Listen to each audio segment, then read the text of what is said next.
Halo semuanya, terima kasih sudah nonton video ini. Tapi sebelum kita lanjut pada video yang akan dibahas di sini, jangan lupa tekan tombol like, subscribe, dan tekan tombol lonceng yang ada di bawah ini.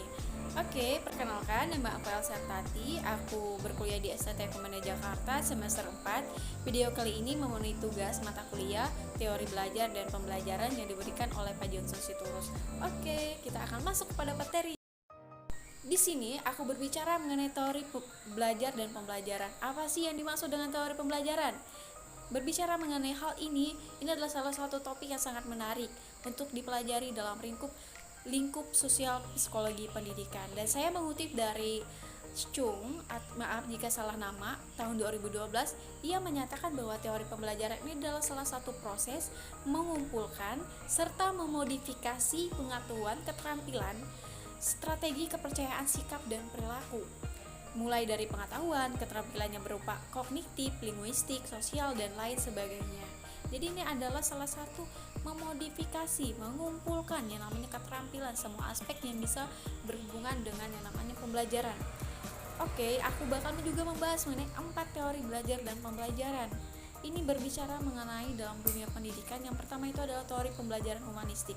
Pemikir utama atau tokoh utama dari teori ini adalah Abraham Maslow dan Carl Rogers.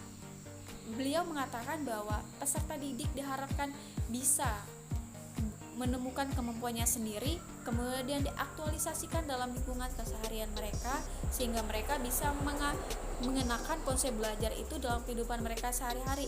Dan mereka juga mengatakan bahwa teori ini sebenarnya digagas untuk memanusiakan manusia. Yang kedua itu adalah teori belajar behavioristik. Dalam teori ini sebenarnya berbicara bahwa belajar itu merupakan kegiatan berinteraksi antara stimulus dan respon.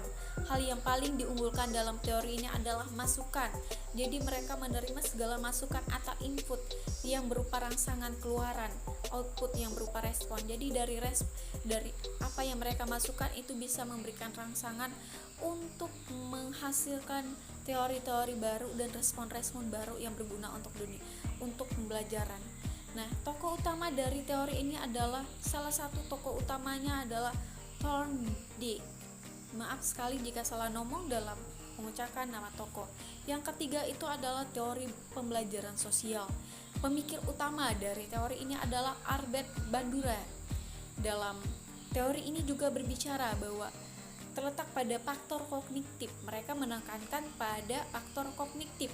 Menurut dari teori ini adalah anak-anak belajar melalui pengamatan dan peniruan terhadap sikap atau perilaku orang lain. Jadi anak-anak belajar dari meniru, dari melihat apa yang mereka lihat dari orang sekitar atau lingkungan sosial yang mereka lihat, sehingga itu bisa mereka terapkan dalam diri mereka. Dan di sini juga faktor eksternal yaitu lingkungan dari teori ini. Jadi yang sangat mempengaruhi pada teori pembelajaran sosial ini adalah teori eksternal, entah itu dari lingkungan, keluarga, atau orang lain, sehingga mereka bisa meniru dan memodifikasinya dalam diri mereka. Yang keempat adalah teori belajar bermakna. Ini teori belajar bermakna ini dikategorikan dalam pembelajaran kognitif juga. Dan pemikir utama dari teori ini adalah David Ausubel. Katanya bahwa tugas guru adalah mengembangkan aspek kognitif lewat proses pembelajaran yang bermakna. Jadi ketika seorang guru memberikan pelajaran, itu harus memiliki namanya makna agar mereka bisa mengerti. Dan khususnya pada tingkat pendidikan dasar ya teman-teman, saat mereka dilibatkan secara langsung dalam satu kegiatan, agar bisa mengembangkan kemampuan kognitif anak-anak. Selanjutnya juga pada teori belajar bermakna ini terbilang efektif jika guru atau pengajar itu memberikan penjelasan dalam proses belajar ini menggunakan bahan-bahan ajar yang bersifat visual. Jadi ada bentuk, ada rupa, seperti pulpen. Kita menjelaskan pulpen ini gunanya apa, seperti itu.